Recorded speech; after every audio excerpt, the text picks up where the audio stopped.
FLF-prisen, som vi i dag uddeler for første gang, går i år til en privat virksomhed i København, der gør noget særligt for at fremme kvinder på ledelsesgangene og direktionsgangene. FLF er en græsrodsorganisation, som er startet her på CBS. Vi har eksisteret i omkring 1,5 år. Vi synes selv, at der er rigtig mange ting at tage fat på, når man taler om ligestilling, men vi har valgt at tage et fokus, som vores navn også siger, Female Leader Fokus på de kvindelige ledere. Selvfølgelig er vi inspireret af dem, der før os har deltaget i debatten, har taget stilling og stadigvæk gør det, blandt andet ved Bjerregaard, som jo gennem rigtig mange år har været forkæmper og fortaler for ligestilling i Danmark.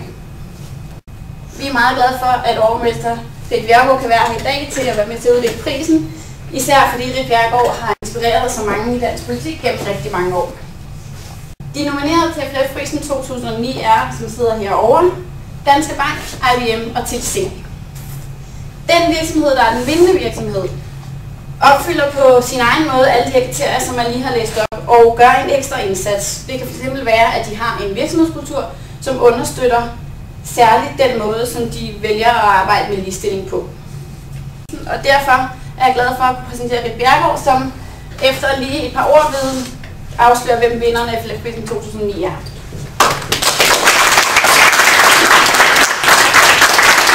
Allerførst tak for invitationen og muligheden for at være den, der skal overrække Female Leader Focus prisen. Jeg har, som du rigtig understregede, også selv været ret optaget af at fremme ligestillingen.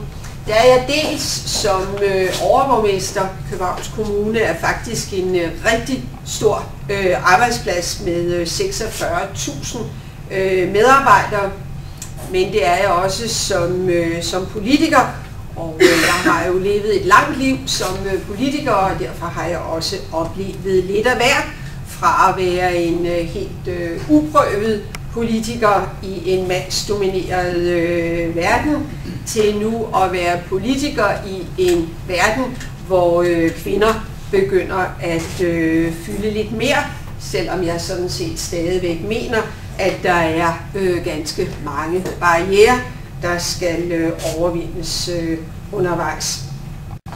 Og så må jeg jo sige, og det hænger jo nok lidt sammen med en ret stor aldersforskel, at jeg er blevet mere utålmodig end I er. Så jeg er tilhænger af kønskvoteringer.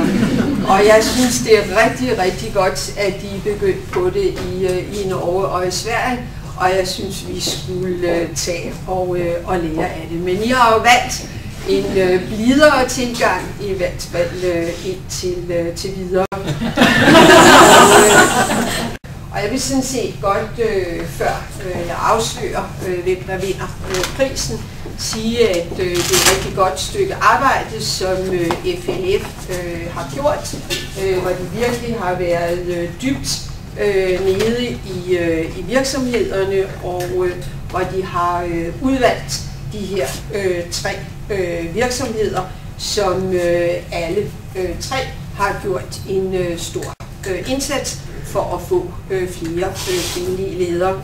Og vi har allerede hørt, at det er IBM og den Danske Bank og TDC, og derfor synes jeg sådan set, at de alle 3 kan være stolte over, at de er her i dag. Og før vi nu siger, hvem det er, der har vundet, skulle vi så ikke give de 3 en hånd og sige,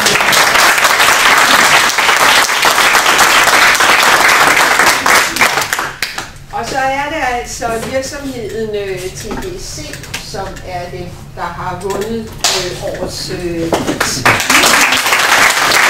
Og til det har vi selvfølgelig både blomster, som vi først får. Tak skal du have. Gør det. Tillykke med det.